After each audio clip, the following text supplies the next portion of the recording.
Welcome. In this video, I will show you how to manage app permissions on your XIAOMI F Pro TV.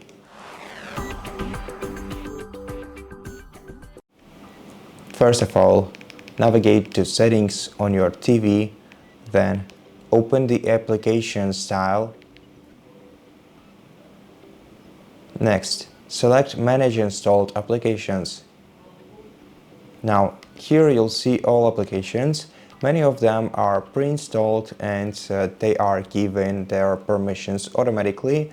Therefore, you will not be able to change, for example, your preferences or permissions for the App Store, as this is a pre-installed application. However, if you downloaded some application and you've given it some kind of permission, for example, I have this external application called Downloader, not external, but I downloaded it myself, and I gave it permission to manage files and media on my TV, and therefore once I open it in this menu, I will see this permissions tab, and if I open it, here we have all the permissions that we've given to this application.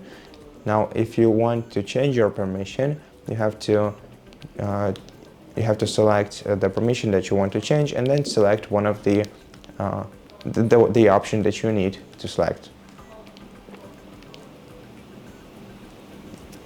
And so that's basically it. Thank you for watching this video. If you liked it, please consider subscribing to our channel, leave us a like and a comment below, and I'll see you in the next one.